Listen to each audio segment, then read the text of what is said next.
This is a true crime in real time update from True Crime Today and the Hidden Killers podcast. This is a true crime in real time update from True Crime Today and the Hidden Killers podcast. It's a conversation that no child should ever have to have with their mother. A conversation that Colby Ryan, the only surviving child of Lori Vallow Daybell, decided to share with the world. The phone call, posted on Colby's YouTube channel, is part of a much larger, tragic story that has captivated the public for years. The disappearance and deaths of Colby's younger siblings, Tylee Ryan and J.J. Vallow. What unfolds during the call is, frankly, disturbing. It's a window into Lori's mind today, a glimpse at her delusional belief system, and a painful look at how she's rationalized the horrors of what happened. But it's also a portrait of a son grappling with the unthinkable, trying to understand a mother who seems to have lost touch with reality while carrying the heavy burden of unimaginable loss. The conversation is tense, filled with strange, almost surreal moments where Lori speaks as if she's on a different plane of understanding.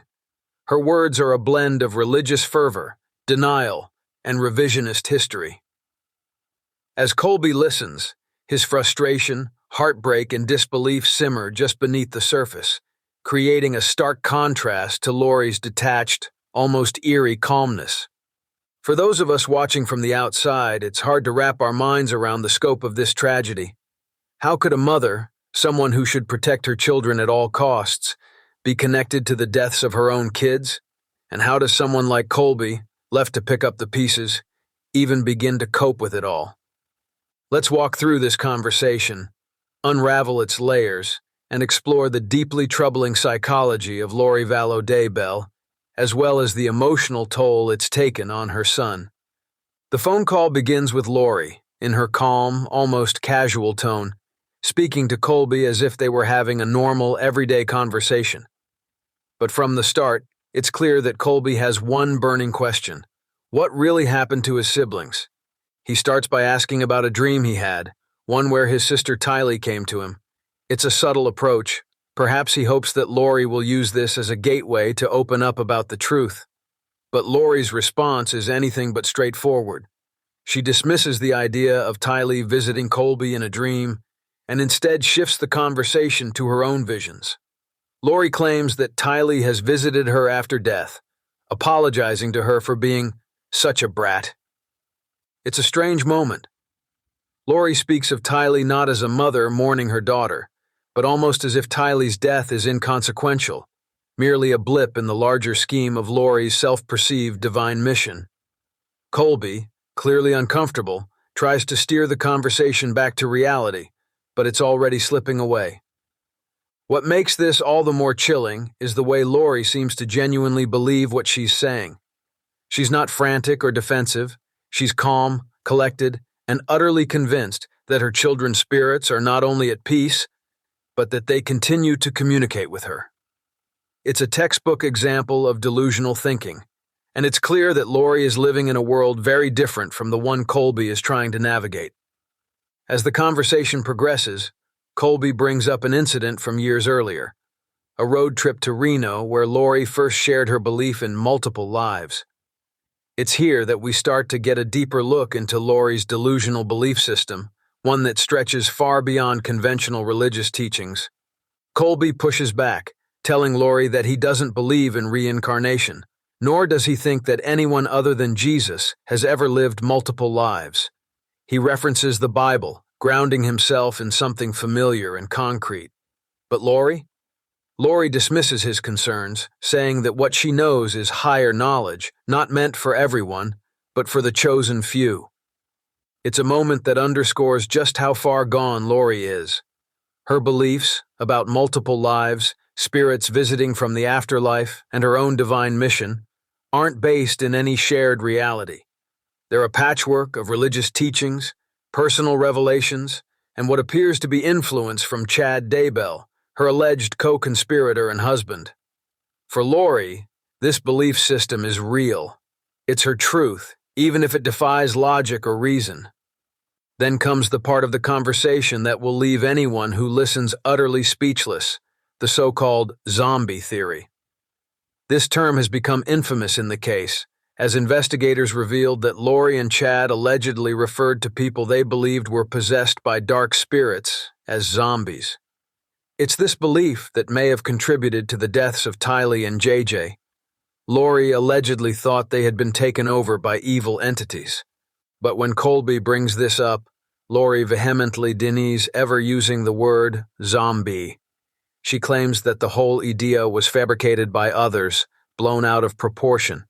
The only mention of zombies, she says, came from JJ, who liked to play Minecraft and order zombie babies in the game. It's an absurd deflection, one that Colby doesn't accept. But even as he presses Lori for clarity, she never gives a straight answer. Instead, she doubles down on her belief that evil spirits can possess people, but insists that her words were misinterpreted. In Lori's mind, she is not responsible for the narrative that has emerged around her.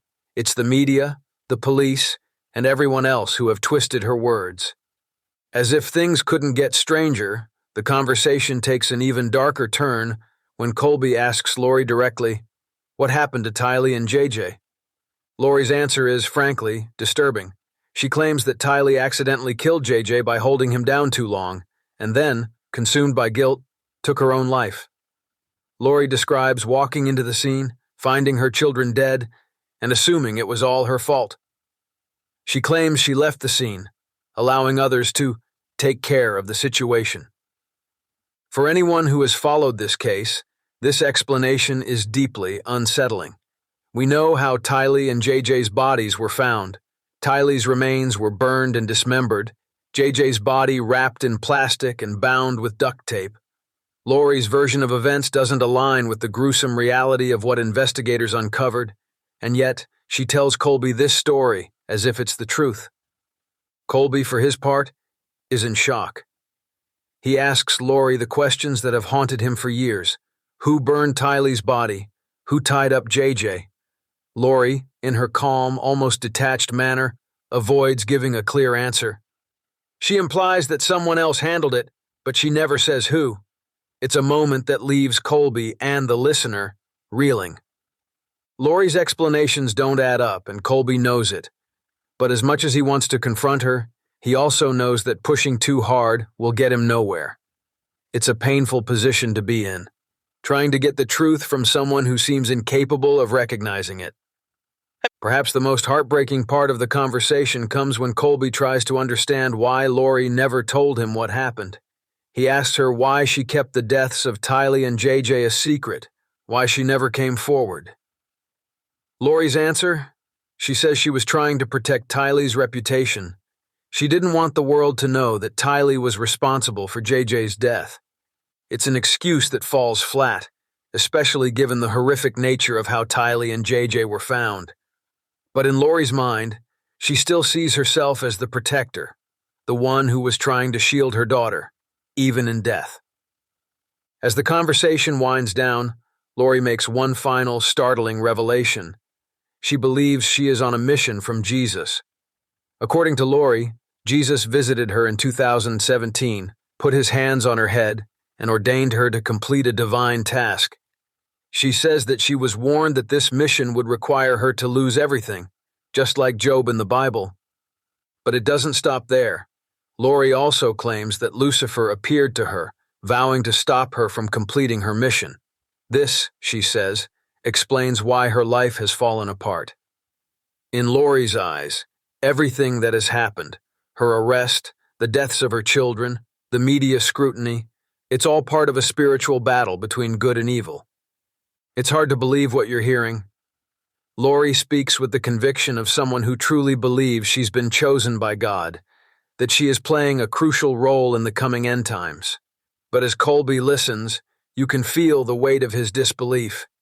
He knows deep down that his mother is lost in her own delusions, but how can he even begin to pull her out? When Colby finally speaks again, his voice cracks with emotion. He tells Lori that he doesn't share her beliefs.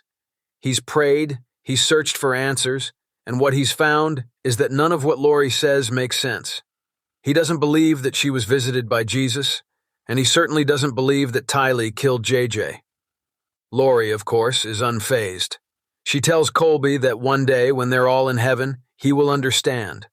It's a cold comfort, and it's clear that Colby doesn't find any solace in her words.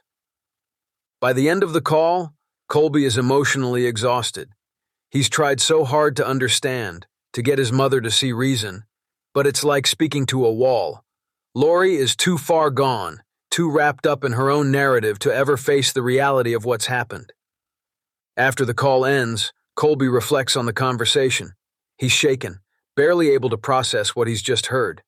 He knows that Lori is delusional, but that doesn't make it any easier. She's still his mother, and the loss of that relationship, the loss of who she once was, hurts just as much as losing Tylee and JJ. As he speaks to the camera, Colby's voice breaks. He talks about the brutal way his siblings were found, how their bodies were mistreated after death. It's something no brother should have to think about, let alone live with. But Colby knows deep down that he can never have Lori in his life again. Her beliefs, her version of events, are too far removed from reality. And yet, despite everything, he tells her that he forgives her. He's not forgiving her actions. He's forgiving her for what she's become, a mother lost to her delusions. It's a devastating end to a tragic story. Lori Vallow Daybell remains convinced of her divine mission, while Colby is left to pick up the pieces of a shattered family. The call, posted for the world to hear, is a reminder of the emotional and psychological toll that cases like this take, not just on those involved, but on everyone who listens. As we step away from this conversation, we're left with more questions than answers. How did Lori get here? What led her to believe in such extreme, delusional ideas? And most of all, how does someone like Colby, a son who's lost everything, move forward? This story is far from over. But for now, all we can do is listen, try to understand, and hope that someday the truth will be known.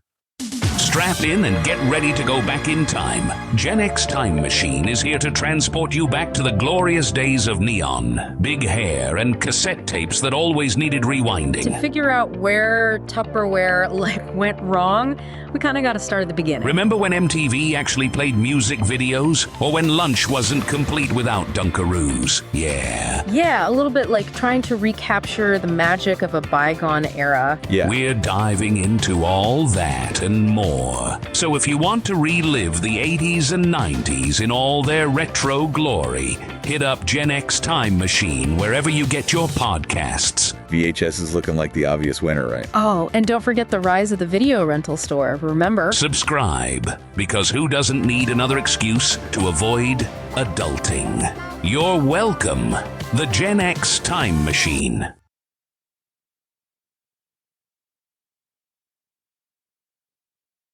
Strap in and get ready to go back in time. Gen X Time Machine is here to transport you back to the glorious days of neon, big hair, and cassette tapes that always needed rewinding. To figure out where Tupperware went wrong, we kind of got to start at the beginning. Remember when MTV actually played music videos? Or when lunch wasn't complete without Dunkaroos? Yeah, a little bit like trying to recapture the magic of a bygone era. Yeah. We're diving into all that and more.